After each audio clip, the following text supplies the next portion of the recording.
siang teman-teman, perkenalkan nama saya Geraldasia Haya, NPM saya 1211421200084. Fakultas Kesehatan Program Studi Keperawatan Universitas Kristen Indonesia Maluku. Di sini saya akan mempresentasikan hasil kerja saya, yaitu membuat video leaflet tentang penyakit ventricular septal defect.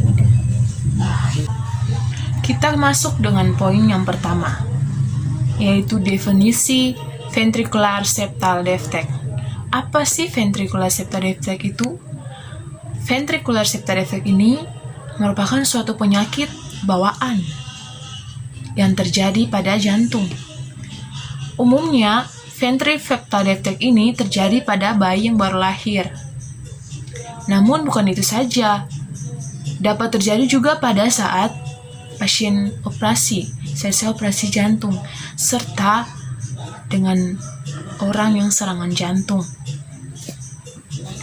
Ventricular defect ini biasa menyerang pada bayi yang baru lahir. Dan itu terjadi kalau kita membawa ke bahasa Indonesia berarti namanya penyakit jantung bawaan. Setelah definisinya, kita pindah ke tanda dan gejala. Apa sih tanda dan gejala dari ventricular septal defect itu atau penyakit jantung bawaan? Yang pertama yaitu berat badan naik. Kenapa sih berat badan naik? Karena pola makan yang sudah tidak teratur. Pola makan yang sudah mulai hancur. Kemudian yang kedua, berkeringat saat makan. Pada saat makan, keringat kita mudah untuk keluar. Dan yang ketiga, kulit menjadi kering. Jadi, pada orang yang penderita ventricular septal defect ini, kulitnya menjadi kering, serta mudah lelah, tidak bisa mengerjakan pekerjaan yang berat, karena mudah lelah dengan penyakit yang dia alami ini, atau jantung bawaan ini. Dia tidak bisa bekerja yang maksanya untuk bekerja sampai memporsir tenaganya, itu tidak bisa karena dia mudah lelah. Kemudian kita pindah, apa yang menyebabkan ventricular septal ini dia bisa terjadi, yaitu disebabkan oleh gangguan proses pembentukan jantung di dalam kandungan. Jadi dalam bayi yang di dalam kandungan itu dia punya pembentukan jantungnya itu tidak sempurna atau tidak normal. Kemudian gangguan ini menyebabkan dinding pemisah antara bilik kanan dan bilik kiri tidak menutup dengan sempurna atau dengan baik. Sehingga seperti yang tadi saya jelaskan bahwa pembentukan jantungnya itu di dalam kandungan itu tidak sempurna atau tidak sesuai. Sekarang kita masuk dengan hal apa yang harus kita lakukan untuk mencegah agar kita tidak mendapatkan penyakit ventricular septal defect ini. Dengan cara yang pertama, olahraga yang teratur. Kenapa harus olahraga yang teratur?